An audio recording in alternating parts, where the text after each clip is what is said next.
Hello friends, welcome back to my channel.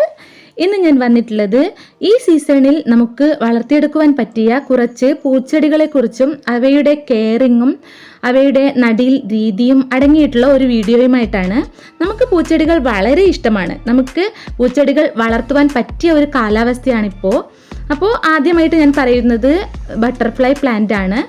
Oxalis എന്നാണ് പൊതുവേ ഇത് അറിയപ്പെടുന്നത്. വളരെ ബ്യൂട്ടിഫുൾ ആയിട്ടുള്ള ഒരു പ്ലാന്റ് ആണ്. അഥവാ 365 ദിവസവും പൂക്കൾ വിരിയുന്ന ഒരു മനോഹരമായിട്ടുള്ള ഒരു പ്ലാന്റ് ആണ് ഈ ബട്ടർഫ്ലൈ പ്ലാന്റ്. കണ്ടോ, നല്ല ഭംഗിയല്ലേ? ഇതിൻ്റെ ഇലകൾ കാണാൻ ശരിക്കും ബട്ടർഫ്ലൈയുടെ ആ ഒരു ചിറകില്ലേ അതുപോലെയുണ്ട്. അതുകൊണ്ടായിരിക്കും ആ ഒരു പേര് അറിയപ്പെടുന്നത്. പിന്നെ ഇതിന് കണ്ടില്ലേ, നിറയെ പൂക്കളുണ്ട്. ഇങ്ങനെ പൂക്കൾ ഉണ്ടാവാൻ നമുക്ക് പല കാര്യങ്ങളും ചെയ്യാം. ഫെർട്ടിലൈസർ കൊടുക്കാം. പിന്നെ ഇത് വളർത്തുമ്പോൾ ശ്രദ്ധിക്കേണ്ട ചെറിയൊരു കാര്യം, പാർഷ്യൽ ഷെയ്ഡായിരിക്കണം. ഡയറക്റ്റ് സൺലൈറ്റ് ആവശ്യമില്ലാത്ത ഒരു പ്ലാന്റ് ആണ്.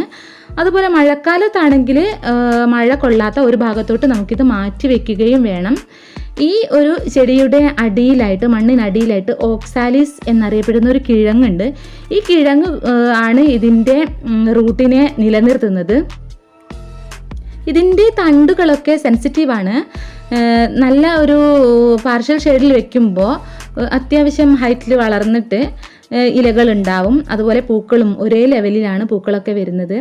നമ്മൾ ഡയറക്റ്റ് സൺലൈറ്റിലാണിതെങ്കിൽ കരിഞ്ഞു പോവാനുള്ള സാധ്യതയുമുണ്ട്. അതുപോലെ തണ്ടുകൾക്ക് നീളം കുറയാനും സാധ്യതയുണ്ട്. അപ്പോൾ ആ കാര്യങ്ങളൊക്കെ നമുക്ക് ശ്രദ്ധിക്കണം. ഇത് നമ്മൾ മാറ്റി നടുമ്പോൾ ഈ ഓക്സാലിസ് ആയിട്ട് മാത്രം നമുക്ക് മാറ്റി നടാവുന്നതാണ്. അതിൽ നിന്ന് പുതിയ തൈകൾ വരും.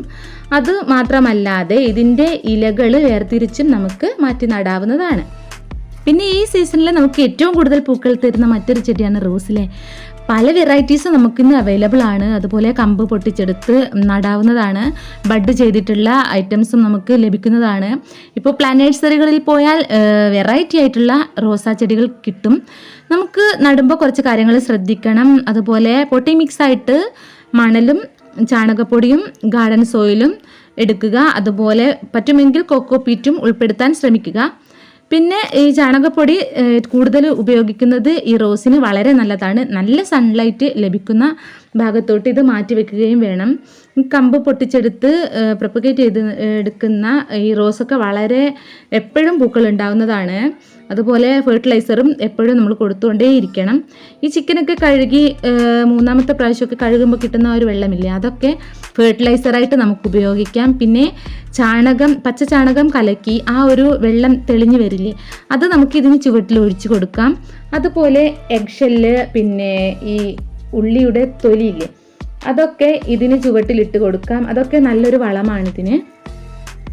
പിന്നെ നട്ട് കഴിഞ്ഞ് ഒരു 15 ദിവസം കൂടുമ്പോൾ അല്ലെങ്കിൽ ഒരു മാസമൊക്കെ കൂടുമ്പോൾ തീർച്ചയായിട്ടും കമ്പോസ്റ്റോ ചാണകപ്പൊടിയോ ഇതിന് കൊടുത്തിരിക്കണം. എങ്കിലേ ഇതിന് നന്നായിട്ട് പൂക്കൾ വരികയുള്ളൂ. അതുപോലെ നമ്മുടെ പഴത്തൊലിയും എഗ്ഷെല്ലും വെള്ളത്തിലിട്ട് അടപ്പുള്ള പാത്രത്തിൽ ഇട്ട് വെച്ചാൽ 2 ആഴ്ച കഴിയുമ്പോൾ ഒരു ലിക്വിഡ് ലഭിക്കില്ലേ, അതിൽ നമ്മുടെ വെള്ളം ചേർത്ത് മിക്സ് ചെയ്തിട്ട് ഇതിൽ സ്പ്രേ ചെയ്ത് കൊടുക്കാം. അതും നല്ലൊരു ഫെർട്ടിലൈസറാണ്.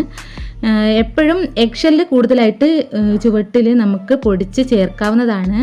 അതുപോലെ ഉപ്പിടാത്ത നമ്മൾ പുഴുങ്ങിയെടുക്കുന്ന എഗ്ഗില്ലേ, ആ ഒരു വെള്ളം ഉപ്പിടാൻ പാടില്ല. ആ ഒരു വെള്ളം നമുക്ക് ഇതിൻ്റെ ചുവട്ടിൽ ഒഴിച്ചു കൊടുക്കാം. അതുപോലെ ഉള്ളിത്തോടൊക്കെ എപ്പോഴും ഇട്ട് കൊടുക്കുന്നത് നല്ലതാണ്. കമ്പ് പൊട്ടിച്ചെടുത്ത് മാറ്റി നടുമ്പോൾ തണലത്ത് വെച്ചിട്ട് അതിന് വേര് പിടിച്ച് എന്ന് ഉറപ്പ് വരുത്തി തളിരിലകളൊക്കെ വന്നതിന് ശേഷം വേണം വെയിലത്തേക്ക് മാറ്റി വയ്ക്കാനായിട്ട്. ഈ ഒരു സീസണിൽ ഈ സമ്മർ വിൻ്റർ സീസണിലൊക്കെ നന്നായിട്ട് പൂക്കൾ തരുന്ന മറ്റൊരു ചെടിയാണ് ബൊഗെയിൻവില്ല. നന്നായിട്ട് കെയർ ചെയ്താൽ നന്നായിട്ട് പൂക്കൾ തരുന്ന ചെടിയാണ്. പ്രത്യേകിച്ച് റോഡ് സൈഡുകളിലൊക്കെ നമ്മൾ കാണുന്നില്ലേ, നല്ല സൺലൈറ്റ് ലഭിക്കുന്ന ഭാഗത്ത് ഈ പോട്ടുകളിലൊക്കെ നിറയെ പൂക്കളുമായിട്ട് ബൊഗെയിൻവില്ല നിൽക്കുന്നത് കാണാം. ഈ മതിലരികിലൊക്കെ സെറ്റ് ചെയ്തത് കാണാം. അതുപോലെ വെറും മണ്ണിലും നന്നായിട്ട് വളർന്ന് വളരെ ഭംഗിയുള്ള പൂക്കൾ തരുന്ന ചെടിയാണ് കടലാസ് ചെടി അല്ലേ. അപ്പോൾ ഇതിന് പൂക്കൾ വരാൻ വേണ്ടി പ്രത്യേകിച്ച് ഫെർട്ടിലൈസറും വളവും ഒക്കെ ആവശ്യമാണ്. നമ്മൾ ഇത് നടുമ്പോൾ തന്നെ നന്നായിട്ട് ചാണകപ്പൊടിയും ജൈവ വളങ്ങളൊക്കെ കൊടുത്തതിന് ശേഷം മാത്രം നടുക. അതുപോലെ ഈ ഒക്ടോബർ മാസം ആവുമ്പോഴേക്കും ഇത് പ്രൂൺ ചെയ്ത് കൊടുക്കേണ്ടത് വളരെ അത്യാവശ്യമാണ്. ഏതൊരു ബൊഗൺവില്ല ആണെങ്കിലും ഇത് പ്രൂൺ ചെയ്ത് കൊടുക്കണം. എങ്കിലേ ആ ശിഖരങ്ങൾ വരികയും അതിൽ നിന്ന് തന്നെ നിറയെ പൂക്കൾ വരികയും ചെയ്യും. പിന്നെ ഇത് പൂക്കൾ വരാൻ വേണ്ടി ചിലർ പറയുന്നത് കേൾക്കാം, ഇങ്ങനെ ഇലച്ചെടികളായിട്ട് നിൽക്കുന്നു, പൂക്കൾ വരുന്നില്ല എന്ന്. അതിന് കാരണം ശരിക്കുള്ള സൺലൈറ്റ് ലഭിക്കാത്തതാവാം, അതുപോലെ വളത്തിൻ്റെ കുറവുമായിരിക്കും. അപ്പോൾ നമ്മൾ ബോഗൺവില്ലയ്ക്ക് കൊടുക്കേണ്ട ഒരു വളമാണ് 19 നമുക്ക് വളക്കടകളിലൊക്കെ ലഭിക്കുന്നതാണ്. അത് 1 കിലോയ്ക്ക് 100 രൂപയ്ക്ക് ചുവടെ വില വരുന്നുള്ളൂ. അത് വാങ്ങിയിട്ട് വലിയൊരു ബക്കറ്റ് അഥവാ 10 ലിറ്ററോളം വരുന്ന ബക്കറ്റ് വെള്ളത്തിൽ നമുക്ക് ഈ 3 സ്പൂൺ മാത്രം മതി ഈ ഒരു 19 വളം ചേർത്തിട്ട് മിക്സ് ചെയ്യുക. അത് മിക്സ് ചെയ്തതിന് ശേഷം ഇതിന് ചുവട്ടിൽ ഒഴിച്ചു കൊടുക്കാവുന്നതാണ്. ചുവട്ടിൽ ഒഴിച്ചു കൊടുക്കുമ്പോൾ തന്നെ നല്ലൊരു വളമായി. അപ്പോൾ പുതിയ പൂക്കളൊക്കെ വരും, മുട്ടുകളൊക്കെ വരും. ഇതിപ്പോൾ പൂക്കളൊക്കെ വന്ന് തുടങ്ങുന്നതേ ഉള്ളൂ. നന്നായിട്ട് പൂത്തതിന് ശേഷം വീണ്ടും ഞാനൊരു വീഡിയോ ചെയ്യാം. അതുപോലെ കണ്ടില്ലേ, നിറയെ പൂക്കൾ വരുന്നതേ ഉള്ളൂ. വെറൈറ്റീസ് ഉണ്ട്, ധാരാളം വെറൈറ്റി ബോഗൻവില്ലകൾ നമുക്കിപ്പോൾ കിട്ടും. അതുപോലെ പ്ലാന്റ് നഴ്സറികളിലൊക്കെ ഇഷ്ടംപോലെ നമുക്കിപ്പോൾ ബോഗൻവില്ല ലഭിക്കുന്നതാണ്. പ്രൂൺ ചെയ്ത് നന്നായിട്ട് വളങ്ങളൊക്കെ കൊടുത്ത് നിലനിർത്തിയാൽ നല്ലൊരു ഭംഗി തന്നെയാണ് ഇത് കാണാൻ. പിന്നെ വാട്ടറിങ്ങിൻ്റെ കാര്യമാണ് പറയാനുള്ളത്. ഇതുപോലെ ചട്ടികളിലൊക്കെ വളർത്തുകയാണെങ്കിൽ വാട്ടറിങ് ആവശ്യമാണ്. നല്ല സൺലൈറ്റ് ലഭിക്കുന്ന ഭാഗത്ത് വെക്കുന്നത് കൊണ്ട് തന്നെ പെട്ടെന്ന് ഡ്രൈ ആയി പോകാൻ സാധ്യതയുണ്ട് ഇതിൻ്റെ മണ്ണ്. അപ്പോൾ ഈ ഒരു പ്ലാന്റ് നശിച്ചു പോവും, ഉണങ്ങിപ്പോവും. അത് നമുക്ക് പെട്ടെന്ന് അത് മാറ്റിയെടുക്കാൻ പറ്റില്ല. അതുകൊണ്ട് തീർച്ചയായിട്ടും മറന്നു പോവാതെ നനച്ച് കൊടുക്കണം. വെറും മണ്ണിൽ നട്ടു വളർത്തുന്ന ബൊഗൈൻവില്ല അത്രത്തോളം കെയറിങ് ഒന്നും ആവശ്യമില്ല, അതിന് ഡെയിലി വാട്ടറിങ്ങും ആവശ്യമില്ല. പക്ഷേ ഇതുപോലെ ചട്ടികളിലൊക്കെ വളർത്തുന്നവയ്ക്ക് തീർച്ചയായിട്ടും വാട്ടറിങ് ആവശ്യമാണ്. അപ്പോൾ ആ കാര്യങ്ങളൊക്കെ ശ്രദ്ധിച്ചാൽ നന്നായിട്ട് ബൊഗൈൻവില്ല പൂക്കൾ വരുന്നതാണ്. എന്ത് ചെയ്തിട്ടും ബൊഗൈൻവില്ല ഫ്ലവർ വരുന്നില്ലെങ്കിൽ നമുക്ക് ഗ്രീൻ കെയർ പോലുള്ള വളങ്ങൾ വാങ്ങാൻ ലഭിക്കുന്നതാണ്. അത് വാങ്ങിയതിന് ശേഷം നമുക്ക് വെള്ളത്തിൽ മിക്സ് ചെയ്തിട്ട് ഇതിൻ്റെ തണ്ടുകളിലും ഇലകളിലും സ്പ്രേ ചെയ്ത് കൊടുക്കാം. ഒരിക്കലും പൂക്കൾ വരുമ്പോൾ പൂക്കളിൽ സ്പ്രേ ചെയ്ത് കൊടുക്കാൻ പാടില്ല.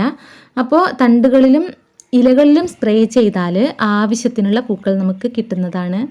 ഈ ഒരു കാര്യം ഒട്ടും പൂക്കളില്ലെങ്കിൽ നമുക്ക് പരീക്ഷിക്കാവുന്നതാണ്. ഇത് നല്ലൊരു വളമാണ് ഇങ്ങനെ പൂക്കൾ ഉണ്ടാവാനായിട്ട്. പിന്നെ ഈ ഒരു കാലാവസ്ഥയിൽ കൂടുതൽ പൂക്കൾ തരുന്ന മറ്റൊരു ചെടിയാണ് കലഞ്ചിയോ ചെടി. ഇത് തന്നെ 3ഓളം വെറൈറ്റീസ് പൂക്കൾ നമുക്ക് കാണാൻ കഴിയും. വൈറ്റ് കാണാം, അതുപോലെ പിങ്ക്, യെല്ലോ തുടങ്ങിയ കളറുകളിലൊക്കെ കാണാം. ഇതിപ്പോൾ റെഡ് കോമൺ ആയിട്ട് കാണപ്പെടുന്ന ഒരു വെറൈറ്റിയാണ്.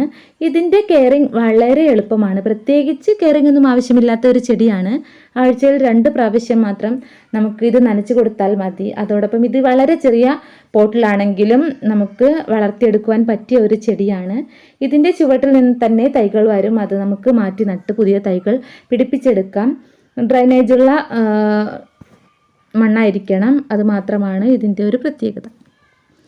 ഇത് മറ്റൊരു ഫ്ലവറിങ് പ്ലാന്റ് ആണ്, കണ്ടില്ലേ. ഇത് ഇപ്പോൾ വാങ്ങിയിട്ടേ ഉള്ളൂ. ഇതൊക്കെ മുൻപ് ഞാൻ ഇതിൻ്റെ വീഡിയോ ചെയ്തിട്ടുണ്ടായിരുന്നു. ബിഗോണിയ പ്ലാന്റിൻ്റെ കൂടുതൽ വെറൈറ്റീസ് ഞാൻ ആ ഒരു വീഡിയോയിൽ ഉൾപ്പെടുത്തിയിട്ടുണ്ട്. ഇത് ഇപ്പോൾ വാങ്ങിച്ചിട്ടുള്ള ഒരു പ്ലാന്റ് ആണ്, നമ്മുടെ പെറ്റൂണിയ പ്ലാന്റ് ആണ്. ഇത് റെഡ് വെറൈറ്റി ആണ്. ഇത് ബിഗോണിയത്തിൻ്റെ വേറൊരു വെറൈറ്റി ആണ്. ഇതും ഇപ്പോൾ വാങ്ങിച്ചിട്ടുള്ളതാണ്. ഇതിൻ്റെ കെയറിങ് ഒക്കെ മുൻപ് ഞാൻ വീഡിയോ ചെയ്തിട്ടുണ്ട്. ഇത് പെറ്റൂണിയത്തിൻ്റെ പിങ്ക് വെറൈറ്റി ആണ്. ഇതിൻ്റെ കെയറിങ്ങും ഞാൻ പിന്നെ ചെയ്യാവുന്നതാണ്. പിന്നെ ഇത് പുതിയതാണ് ഇപ്പോൾ കിട്ടിയിട്ടുള്ളൂ. ഇത് സെൻസിറ്റീവ് പ്ലാന്റ് ആണ്, നമുക്ക് നന്നായിട്ട് വളർത്തിയെടുക്കുവാൻ പറ്റും. പെറ്റൂണിയയുടെ ധാരാളം വെറൈറ്റീസ് പ്ലാന്റ് നഴ്സറികളിലൊക്കെ അവൈലബിൾ ആണ്. ഈ റെഡ് വെറൈറ്റി ഇതിലിപ്പോൾ പൂക്കളൊന്നും വന്നിട്ടില്ല. ഇത് നമുക്ക് വേണമെങ്കിൽ ഹാങ്ങിങ് ബാസ്ക്കറ്റുകളിൽ വെക്കാവുന്നതാണ്. നല്ല ഭംഗിയാണ്, നിറയെ പൂക്കൾ ഉണ്ടാവും. ഇത് ജമന്തിയാണ്, എല്ലാവർക്കും അറിയാം. ഇതിൻ്റെ ധാരാളം വെറൈറ്റീസ് ഇപ്പോൾ അവൈലബിൾ ആണ്. അതുപോലെ പ്ലാന്റ് നഴ്സറികളിലൊക്കെ നമുക്ക് കിട്ടും. ഇതിൻ്റെയൊക്കെ കെയറിങ്ങും അതിൻ്റെ പോട്ടി മിക്സൊക്കെ ആ ഒരു വീഡിയോ ഞാൻ വീണ്ടും ചെയ്യുന്നതായിരിക്കും. ഇപ്പോൾ വീഡിയോ വല്ലാതെ ലെങ്ത് ആയി പോവും, അതുകൊണ്ട് എൻ്റെ വീഡിയോ ഞാൻ അവസാനിപ്പിക്കുകയാണ്. അപ്പോൾ നിങ്ങൾക്ക് ഈ വീഡിയോയെക്കുറിച്ചുള്ള അഭിപ്രായങ്ങൾ പ്ലീസ് ഒന്ന് കമൻറ്റ് ബോക്സിൽ അറിയിക്കണം. അതുപോലെ സബ്സ്ക്രൈബ് ചെയ്യാത്ത കൂട്ടുകാരുണ്ടെങ്കിൽ പ്ലീസ് ഒന്ന് സബ്സ്ക്രൈബ് ചെയ്യുക. സബ്സ്ക്രൈബ് ചെയ്യുമ്പോൾ കൂടെയുള്ള ബെൽ ബട്ടൺ പ്രസ് ചെയ്ത് അതിൽ ഓൾ ഇനാബിൾ ചെയ്ത് വെക്കാൻ മറക്കരുത്. എങ്കിലേ ഞാനിടുന്ന വീഡിയോസിൻ്റെ നോട്ടിഫിക്കേഷൻ നിങ്ങൾക്ക് ലഭിക്കുകയുള്ളൂ. വീണ്ടും നല്ല വീഡിയോയുമായിട്ട് ഞാൻ ഉടൻ തന്നെ വരുന്നതായിരിക്കും. ഇതിന് മുന്നേ ഞാൻ ബിഗോണിയത്തിൻ്റെ വീഡിയോസൊക്കെ ചെയ്തിട്ടുണ്ട്. നിങ്ങൾക്ക് താല്പര്യമുണ്ടെങ്കിൽ എൻ്റെ ചാനലിൽ ആ ഒരു വീഡിയോസ് നിങ്ങൾക്ക് കണ്ട് സപ്പോർട്ട് ചെയ്യാവുന്നതാണ്. അപ്പോൾ എല്ലാവർക്കും ഈ വീഡിയോ കണ്ട് സപ്പോർട്ട് ചെയ്യുന്ന എല്ലാവർക്കും നന്ദി. നിങ്ങളുടെ അഭിപ്രായങ്ങൾ അറിയിക്കണം. ഡിസ്ക്രിപ്ഷൻ ബോക്സിൽ ഞാൻ വീഡിയോസിൻ്റെ ലിങ്ക് കൊടുത്തേക്കാം. അപ്പോൾ എല്ലാവർക്കും താങ്ക് യു സോ മച്ച്.